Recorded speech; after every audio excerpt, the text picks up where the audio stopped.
We're going to finish up our lesson on the waters. And just for some review, I want to focus mainly on the timeline, since we basically ended a little bit before, a little bit after day 150. Remember, this timeline as far as the sediments isn't exact. We're trying to connect what we're seeing in the ground to what we're seeing in the Bible.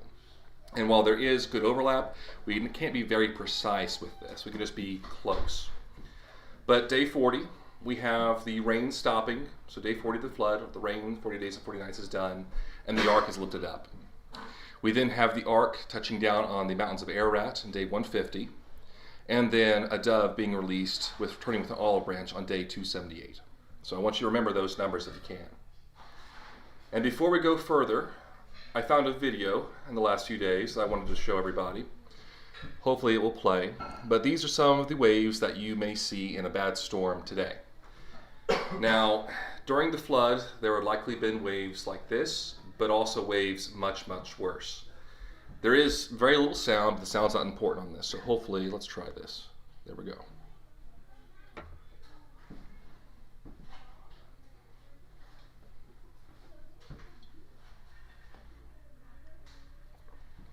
And these ships would have been about similar proportions to the flood, as far as, or it's not flood, Noah's Ark, as far as width, height, and length. Not exact, but close to those dimensions.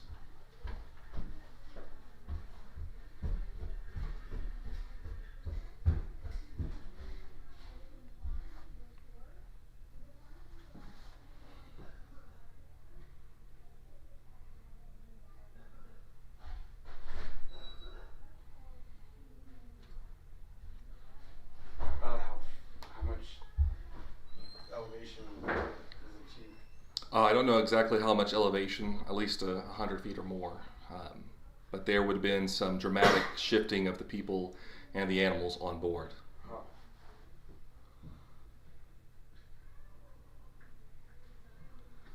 This last one, of course, is a decent amount smaller, but still you can see the rocking that would have been present with the ark itself. Just to show that this would not have been a pleasure cruise by any means. And again, some review, I want to make sure we have our correct mindset with the sedimentary layers and where we're going to be going from there. So the first layer that we see, the first mega sequence, would have been the sock mega sequence, capturing these kind of environments. Likely started day 1 and going on. Laying down in these areas. The next mega sequence would be the Tippecanoe, capturing these kind of environments. Laying down in slightly larger areas. The Kaskaskia, laying down or catching these kind of environments and laying down in these areas, each one getting a bit larger. And this one may have been the first one to come in contact with land, or the terrestrial fossils inside the Kaskaskia megasequence may have been mistaken for the floating forest. There is some debate on that. But it is likely that all these 3 megasequences occurred within the first 40 days. The others could as well, since we don't know where Noah was. If he was on the beach, then it was just these 3. If he was on a mountain peak somewhere pre-flood, then it would have been all of them. We just know that Noah didn't get uplifted to day 40. And so we're just taking an assumption with this. But from this point on, we're going to see terrestrial fossils mixed in with the aquatic fossils. And the reason why we're still seeing the aquatic fossils is because the waves, the mega sequences, the pushes of water are coming from the ocean. And so they're going to catch things and then go on land and catch more things, and they're all going to be jumbled together. The Absaroka is going to lay down in these areas. And the last that we have is the Zuni, capturing the majority of the dinosaurs, as well as some big marine creatures as well. And this one is going to cover the majority of the land masses. Now, all of these are going to have blank spots. The lighter areas covering the continents today don't have the sediment there on all five of these pictures. Now, that doesn't mean that there wasn't sediment laid down. That just means that we have no sediment there today. Each megasequence could have destroyed quite a bit of the previous megasequence. And that might be why the further back we go with the first megasequence, there's not much there. Because maybe the subsequent megasequences destroyed more of that than the others because that was the first one. Or it could be that that being the first, only affected the least amount of area because it was the first and the flood was just ramping up. Those are two potentials with that. And I want to make sure we have that in our minds because the last mega sequence, which really isn't a mega sequence, is the Tejas. And it's not really a mega sequence because it doesn't fit the same pattern as we discussed in the previous lesson. It is more of a mixture of runoff as well as some post-flood changes to the environments. And this would have basically done a lot of damage to the other sedimentary layers, the other mega sequences as far as the sediment that they put down. And it would have collected in the shallow areas in basically most places just off the coast. It would have had the highest elevation stripped off. And remember, the water's got 15 cubits above the highest mountains. And it was likely in these sediment layers that the humans were captured. They would have likely seen something happening, and just as in the majority of human history, the gods or God would have been best reached at a mountaintop. And so they probably went high and still got taken out. And if they were taken out in the Zuni or the Tejas, either way, they would have been collected in this area since the Tejas collected a lot of the previous mega sequences. And also at this time, 80% of the mountains arose. So we still have those vertical tectonics. Don't forget about those vertical tectonics from 2 lessons before. And these are the Tejas sedimentary layers. The brighter the color, the deeper they are. And if you noticed, the deepest layers are, for the most part, off the coast. You will see some layering in areas that are relatively shallow, that are still on land. But for the most part, the deepest areas are off the coast. And if you look down on South America, you can see how the sedimentary layers are on either side of the Andes. So the Andes Mountains rising up at this time, as well as some of the mountains in Mexico, because that mountain chain goes all the way up that Pacific coast. So in order, we have the Sauk, the first one, Tippecanoe, Kaskaskia, likely day 40 at this point, Absaroka, Zuni, the flood has hit its peak, and then the Tejas starting to recede. And it's the recession that we're going to be focusing on the most today. And you can see there with both the Tejas and the Zuni that there are some areas that are not affected. This could be because the water's only being 15 feet above the highest areas, 15 cubits above the highest areas, didn't have enough force or sediment left to lay down much. Or it could be that the Tejas, when it left, destroyed all the sediment on these areas. And one thing of note, the one drawback of using John Baumgartner's model is it doesn't predict the correct covered areas in Antarctica. All the other continents it does, but in Antarctica that is an outlier. And it makes sense because that's the continent that we have the least amount of data. If you actually look back and forth, you can see Antarctica doesn't really have any sedimentary layers there. Not because they're not there, there are there, but we don't have really great data from that. And so I also want you to make sure you don't forget about the widespread volcanism. There have been a lot of volcanoes going off all through the flood as well as after the flood. So that would have been mixed in with these sediments as well. Right. When you say the data doesn't match well with Antarctica, but we don't have data. We have a little bit of data, we don't have a lot of data. Okay, so what is it that his model doesn't predict well? It predicts the wrong shield area. Okay. So Antarctica has an area that doesn't have any sedimentary layers on it. And his model didn't predict that exactly. All the others predicted it relatively accurately. Antarctica was the one off, and when you don't have the best data, you don't have a lot of it, you're more likely to be off with your model. Just, okay. Yeah. Hope that explains So it. it's not as much like, well, here's how it was working and that was wrong. It's more like he didn't really know what was there, so we can't predict. Yeah, and so it could be that when we get more data, it will match his model that much closer. Okay. Or perhaps by getting that data, we can then tweak the model to make it more accurate. Overall, though, his model is very accurate, and with any scientific model, you're never going to be 100%, but if you can get pretty close, you're probably at least on to Who something. cares about Antarctica? The penguins do. The penguins care. So today, we're going to be focusing on the receding flood waters. And the first question is, why do the waters recede? Well, there's two functions, two things that cause this. One, the mountains were rising. So at this time, we can see that the mountains arose based upon the sedimentary layers and where they are in the mountains, as well as a few other features which we'll go into in a bit. But also, the ocean floors were sinking. Remember, with all the plate tectonic movement, we would have had fresh, hot ocean floors. And whenever you have something hot, it's usually less dense, especially when you're talking about rock. And as it cooled, it would become more dense. And those crusts, those plates, ocean plates, are floating on the magma, on the mantle layer. And so as it becomes more dense, it's going to sink a little bit lower on the magma. And we know that the ocean sunk because of a structure called gyotes. I'm assuming I'm pronouncing that right. But these are flat-topped sea mountains. And we can see that they have been flattened by water, but they're nowhere near the surface of the water. In fact, they're about 5,000 feet below sea level, which is exactly what is predicted with the model that the oceans rose 0.6 to 1.2 miles. And so it would have put these mountains, these gyotes, right at the ocean surface. And so as all this movement was happening, it would have eroded these mountains. They then dropped down to where they could not have been formed in this location. And these are, you can see them clearly on Google Maps, and I think that picture in the bottom right is from Google Earth. And this goes hand in hand with Psalms 104. Psalms 104 discusses a lot of things as far as the acts of God, but these verses are describing the flood. We have in verse 104:6, you covered it with the deep as with a garment, the waters were standing above the mountains, talking about the flood. And then in verse 9, you set a boundary that they may not pass over, so that they will not return to cover the earth.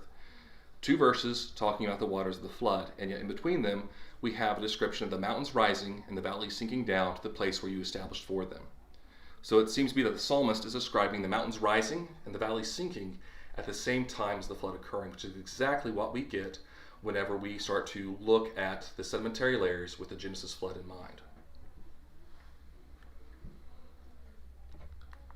Now, the waters flowing off would have created a number of features. The first phase would have been called a sheet flow phase. And this is when you have the entire earth covered with water. Suddenly the water's all going in one direction, and it would have eroded pretty much everything on its way out there. So we would have great planation or plateauing, so great flat areas, one of which is the Colorado Plateau there. There's also others over the earth. Most of Africa is in fact a planation surface. The Serengeti is the prime one. And we don't see these planation surfaces occurring today except with river flooding. And they're very, very small in comparison. By no means the size of a state or more. There likely would have been more planation surfaces at this time because there would have been many, many things affecting the earth from this point on during the flood as the flood ended, as well as after the flood. There was a lot of other near catastrophic events, very localized, but still very destructive, and we will go into some of those here in the next few lessons. And Antarctica even has planation surfaces, so we do have some data there, it's just not in depth. No pun intended with that. But how much was removed? One way in which we can figure out how much sediment was removed by this sheet flow phase, because remember, most if not all of it would have been removed, is by estimating how much is there by the minerals that are in the sediments that we have left. Coal requires a certain heat and pressure to form. We know this from laboratory experiments. So we can take the coal that is found in the Appalachia area, Pennsylvania and such, and calculate that it would require so many feet of soil above it to give it that heat and pressure to go from organic material into coal, which would give us about 20,000 feet of erosion on Appalachia alone. That's quite a bit. And we can see from other features, great amounts of erosion in other places as well. In Colorado, there's a place called the Grand Staircase. This is near the Grand Canyon. And based upon a portion of layers that are still there, we can see where those layers were. And this indicates there's about 10,000 feet of rock taken off as a massive sheet. You can see here 2 areas in Colorado. The bottom one is the Grand Staircase, and you can see the Grand Canyon in the far right and the staircase on the left side of the screen. The horizontal sedimentary layers are colored in for you, but you can see how the Grand Canyon was raised up. This likely occurred some part during the recession of the flood, during the sheet flow phase. So as the waters were receding, this was pushed up, getting a lot of these layers removed, but still kept other layers on the left side of your screen that were about the same height. So as it bulged up, the waters came and flattened it out by taking off the extra bulged layer. But it left the laminated sedimentary layers still there. So if we just take those lines and draw them out and lower the Grand Canyon to where it's perfectly flat, we can then see how much sediment was removed. We can also see some other features. We can see eroded domes like the top right, where there was a bulge in the sediments causing a little bump there. And as the waters receded, it took off all the sediment there, flattening it. But we can still see the edges of the sedimentary layers on the side of that little eroded dome. Then draw the lines, do some math, and you can figure out how much sediment was removed as this area uplifted because of vertical tectonics and then was removed by the sheet flow phase. We can also see remnants that weren't completely eroded, as the bottom two pictures. Erosional remnants is what they're called.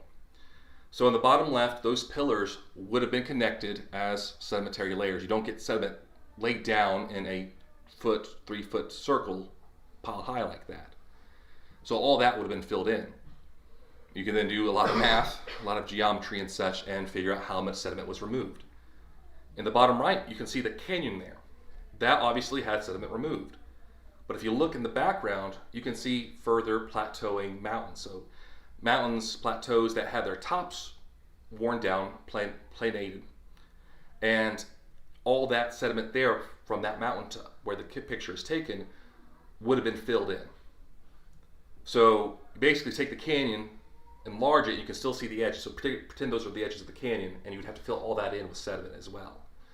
So there's quite a bit of erosion going on here, and most of these are out west. The next is a monument called the Devil's Tower. And this is about 1,200 feet tall and 1,000 feet wide. And it's likely a throat of a volcano, meaning not the volcano itself, but basically the inside of a volcano that hardened. Well, we can tell by the type of mineral there that there was 6,000 feet above the tower as far as sediment layers or earth or something like that. And so either this was pushed up as a volcano and then eroded away, or eroded over the volcano. So we don't know if it was the volcano itself that produced the sediment on top of it or the flood, but quite a bit of sediment was there. And then all of it was eroded away, leaving just the throat. The tower itself, the throat that was left, isn't eroded very much, meaning that the erosion that caused all the flat area to be taken away only occurred for a short period of time. We know this didn't occur over eons, as the secular community holds to, because vertical surfaces erode very, very quickly. And they do hold that there was erosion here. But they say that rain, wind, all that caused the flat layer to be eroded, but didn't erode the peak there, the throat of the volcano.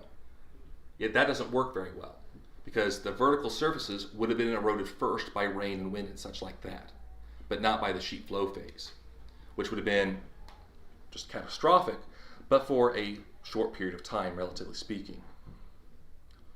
But where did all this sediment go? If all this tens of thousands of feet of sediment were removed from the continents, we should see it. And we do. The continental shelf and the continental slope is the vast majority of this sediment. You will see some on the continents because the Tejas megasequence showed that, but the vast majority are in the continental shelves. These are average of about 50 miles long, but the longest is about 300 miles. And they can be anywhere from 15 to 20 kilometers deep. Sorry for switching measurement units on you, that's just what I got, and unfortunately I was too lazy to change them. But this is the most conspicuous feature of the continent. So basically, this is the largest and biggest flag saying, hey, there was a massive flood, because we have all this material eroded off the continents. This is over all the continents, all of them, and could only be formed by the sheet flow phase. And remember, I want to remind you that isostasy was occurring at this time. Before the vertical tectonics, in the middle of the flood, the Earth was probably very, very flat. There would have been a few little ridges, a few little ripples in the sediment layers, but they wouldn't be that big, and they've been relatively few because of the fast-moving waters. But as the horizontal tectonics started to slow down, the vertical tectonics would have been starting to ramp up, the isostasy. So you have things rising and falling. And we know that this occurred at about the same time as the floodwaters receding, because if it occurred before they receded completely, we wouldn't have had many high surfaces. The receding floodwaters would have eroded quite a bit of them, and they would have been destroyed during the flood. We know that this didn't all occur just after the flood, after the recession phase, because we still see some of these planation surfaces. So we know it occurred before, during, and after, based upon the fact that both features are still visible today. We can also see bending rock. So these are sedimentary layers that were laid down, and when they were still soft, just like wet concrete, vertical tectonics bent them. You can see in the top right corner how they're basically almost 90 degrees there. So bent them quite a bit, and they did not crack or break, indicating they were still relatively soft and unset. Think of it as concrete. Now, this links together a number of things. It means that all these layers were laid down before the vertical tectonics. It means all these layers were still relatively soft before the vertical tectonics, meaning the layers were laid down relatively close together, and that the vertical tectonics occurred at the exact same time or close to the exact same time. Because if those sedimentary layers were fully firm, fully hardened, fully set, they would have cracked and broken apart. It's been very obvious. And if only the bottom layer was set, and then millions of years later the next one was still relatively soft, the bottom layer would have been cracked, but not the top layers. We're not seeing that. We're seeing all the layers perfectly bent as if they were bent when they are still forming. Now, secular communities, secular scientists will say this just occurred because of heat and pressure. And that can form underneath heat and pressure, but that would leave telltale signs. Dr. Steve Austin went through and collected the samples he needed. He went through hundreds, if not thousands of samples and looked at them all underneath the microscope. He saw no signs of any heat or pressure changes. There is no sign that this occurred after they were set. Everything is pointing to these occurring before they were set, indicating that this occurred relatively at the same time period as far as all of them being laid down and the vertical tectonics occurring in that same time period. So as far as a time scale, it mashes all these events that are supposed to have occurred over millions of years into the same period.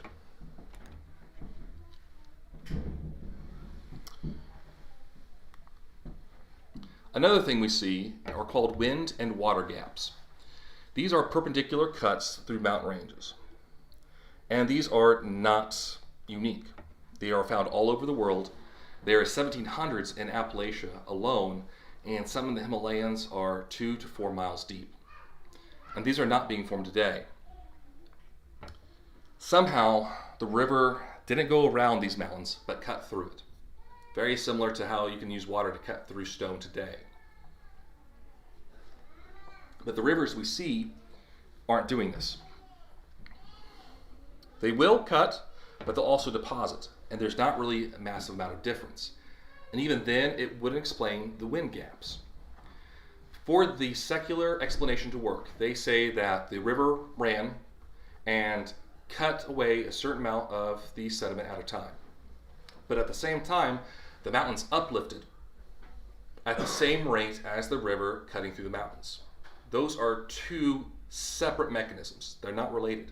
There's nothing having one feedback to the other to correct the rate of the other. You can't have two major mechanisms that occur over millions of years with no connection. You can't have them do that and still stay at the same rate. Because either there would have been a few seasons of drought and the river would have gone dry, but the mountains would have still rose to the point where the river couldn't cut through them anymore, or you would have the river keep running through and cutting out a canyon. Yet we see too many of these to explain it by mere coincidence. It makes much more sense that during the flood, the recession phase, the waters were being torn down, coming off the continents, pulled away. At the same time, the vertical tectonics were rising. Some of these sediments would have been harder than others, and so they wouldn't have been eroded as quickly. The areas that were softer would have been eroded faster, and once you start getting these channels forming, they start going runaway. Once you have more water going through these channels, it would have eroded them far, far quicker until the peaks were no longer underwater, as you can see in that picture there. Sometimes the vertical tectonics were occurring so fast that it got ahead of the waters. Other times the waters basically just ran out and were done, and then the vertical tectonics continued to occur. And so we just don't see the connection for the evolutionary mechanism to form these, yet the biblical mechanism works very well and explain why they're everywhere. And that leads us to the channel phase. So this is different from the sheet flow because the sheet flow is wide surfaces. The channel phase is when we start getting enough vertical tectonics and enough of the water off the continents that it can't cover everywhere. We start seeing a lot of land, and that will then collect the waters into channels. And these features are going to be superimposed on the sheet flow phase features. So these are like the wind and water gaps. Those are the first signs of this. The valleys and some of the canyons would have also been caused by these as well. But we cannot assume that all the canyons that formed on this earth were formed by the flood, at least not the Great Flood. There are many canyons that were formed after the Great Flood. In general, though, the larger the canyon, the more likely it was formed by the flood. For example, we have this canyon here on the right. This canyon was not formed by the Great Flood. That's because we have seen it form today. It did not require millions of years. In the sedimentary layers, we also see many other large local floods occurring after the Great Flood. We will get into some of those details after we get over the flood in that subsequent lecture. But I want to focus on this canyon here. In the 1980s, Mount St. Helens erupted and laid down quite a bit of sedimentary layers, 600 feet. You can see a picture of it in the top right. A few years later, in 1982, there was another eruption that caused a massive mud flow, and it cut a canyon up to 140 feet deep in a single day.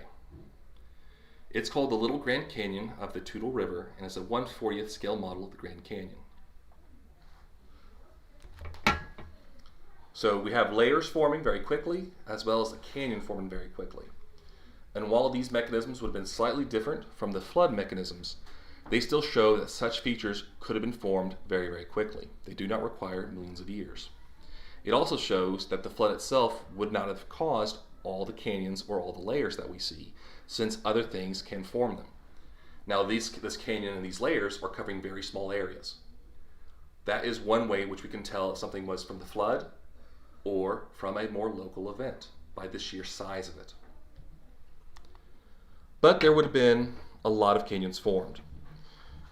Again, some of the floods that occurred after was like the Great Missoula Flood, and that cut quite a bit. It had a 60 mile per hour formed coulis, and even the secular community does hold to these floods occurring. They can't ignore them. They tried.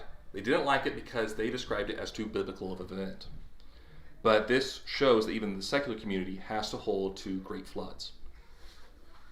Unfortunately, they still do not hold to the biblical Great Flood, despite the evidence being just as good, if not better. The biblical flood, though, has greater ones, such as the Bighorn Basin, 15,000 foot in northern basin and 25,000 foot in the southern basin, as far as the cut areas. This is near the Bighorn Mountains that rose 13,000 feet. So if you want to get some more information, there are a number of geologists that will talk about the Bighorn Basin. It is kind of dry because it's a lot more geology. So if you have an interest in that, there's a few videos at the end of the lecture as far as resources you can go to. But the Madison Valley and other escarpments are some things that you can see as well being caused by the flood. An escarpment is like you see on the top right, the drawing there, and then the not full bottom right, but slightly bottom left. So an escarpment is when you have the water coming off the continent, and then it's eroding as it falls down to the lower level. And then it will deposit all that material on the continental shelf. And that's exactly what we see along the coast of Africa, as well as eastern Brazil, western India, and eastern Australia. It would have looked very much like the picture in the bottom right. That's a modern day picture, just a waterfall. But basically this would have been a gigantic waterfall across the entire coast of a continent. And that's not all. Off the coast, in the continental shelf, we can see effects of the flood itself. Not only were these layers laid down by the flood, but they were cut up by the flood. We have submarine canyons. You can see the picture there, and you can see these all over Google Earth. These are not being formed today. They're modified by slight filling and slight deepening, but basically they're canceled out. And we have quite a bit of these. The average canyon depth is about 3,000 feet deep, with the deepest being 10,000 feet, and the average is about 50 miles long. And there's up to 1,000 around the world, some very large, some very small, and they even go up to the shoreline. This is showing that water came off the continents in such a great amount and such a great speed as to cut these canyons. And this is a mystery to uniformitarianism. There's no way to hold to uniformitarianism and have these form. Uniformitarianism is the belief that yesterday is the same as today. Only things that occur today occurred yesterday, and so the rates had to have been the exact same as well. Basically, there were no giant catastrophes. This is the theory that evolution is based on. Now, even secular scientists are seeing that this cannot be. They are starting to come across and believe that there are some giant catastrophes, like the Lake Missoula flood. They just haven't got to where they need to be with all this evidence.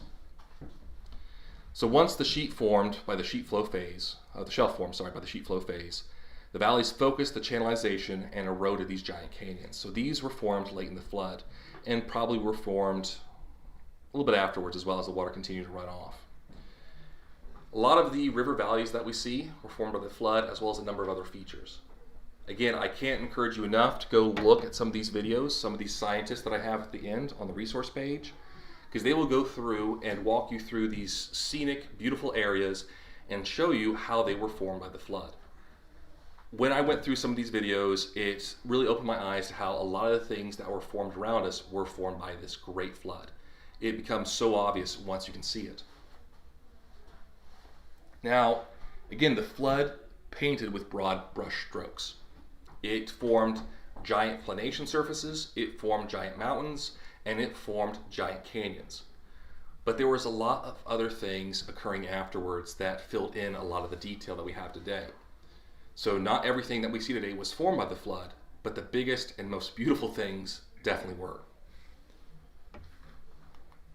So just again to connect the full picture with the timeline that we have in the Bible. We had rain for 40 days, and it could be that all of these mega sequences occurred in this portion of the flood, and that the water stayed high from day 40 on, potentially. We know that day 50, Noah's Ark hit the mountains of Ararat. Now, the mountains of Ararat probably weren't fully unsubmerged. They probably weren't fully above water, but enough for where the Ark could catch. Remember, the mountains were only 15 cubits below the surface.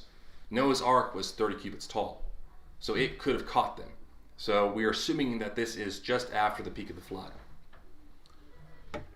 And then as the water receded, further mountaintops formed or were visible, and eventually plant life was able to recolonize a lot of the new earth. So this is some pictures. Again, the continents aren't exactly where the horizontal plate tectonics model predicts them to be. So take it with a grain of salt. Again, I couldn't find a graphic that would show everything all at once. So try to put them side by side. You can see some of the similarities there. But this would have been day 20. A lot of the land visible. Probably not much covered of it by water yet. Day 40, a large portion starting to be covered by water, assuming Noah was on the beach. Day 90, day 120, and about this time, majority, if not all, of life was probably on its way out. Humans probably fleeing to these mountaintops, hoping to be saved. But day 150, we know for sure that the entire earth was covered.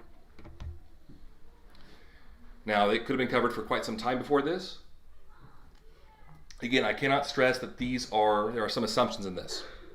So we cannot be precise, though this would still be accurate. Day 225, we have the highest mountain ranges forming.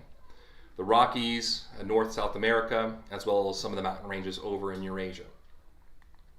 Day 250, getting pretty close to the dove being sent out. Dry land appearing. Noah would be in those mountains there. Basically, I wish I could point out to it here. Let me see if I can zoom in. Oh, there we go. Right there. I can't go any further. So just right of center of the screen. Day 314, more land being visible. Dove returning about this time or a little bit beforehand. Day 371, you can start to see vegetation and the continents are clearly visible or related to what we're seeing today. Now, the floodwaters wouldn't have all gone away at once. The ocean would still have been higher than it is today. We'd have had a lot of water because things do not occur suddenly. It would occur very quickly, but the ocean floor was still cooling and would have still sunken down. So this would have been about the time that Noah and his family start to establish themselves. Just to get a good mindset of that, to give you some food for thought, trying to picture that whenever you start to read through Genesis. So in summary of the waters of the flood, we still have a lot of catastrophic plate tectonics occurring and forming these tsunamis that would have destroyed much of everything, basically. The cavitation process of the tsunamis would have been more than enough to produce all the sediments as far as making tiny sands of grain, and then spreading them over the continents. There is 5 to 6 mega sequences, either occurring 3 before day 40 or most before day 40, with the last one being a runoff phase. And again, if we don't have the information, we cannot be sure of what was there. We only know what we know. We don't know what we don't know. I hope that says it in a nice way. The higher altitude environments were not preserved in the sediments due to the top layers being mostly washed off, and then that would have occurred after day 150 or maybe a little bit before as well. The ocean floor dropping and the waters running off the continent, as well as vertical tectonics, formed a lot of the great features we see all over the earth today. Especially out west, these are still visible, so if you can go out west and see some of these great features, I know there are a few tours of the Grand Canyon that are led by creation scientists. I think Steve Austin used to do that, but I'm sure there are others that do it as well. And so look in the resources. You will see a good starting point. That's at the Canyon Ministries. These are the people that give Grand Canyon tours with Creation's Guides. There are a number of movies, The Flood Geology by Christian Movies. I believe that is available on YouTube. And then some scientists that you can Google and find some of their information if you want a more in-depth look. And so that's basically it for today. Were there any questions online or here? Okay. Well, thank you all for joining in. Next time, we're hoping to look at the fossils in these layers. So we looked over how the continents moved around, how we got all that energy to use that water to destroy the Earth. And then next time, today we looked at how some of those sediment layers were formed, and next time we're going to actually look at what's in those sedimentary layers and try to get a better idea of everything that occurred.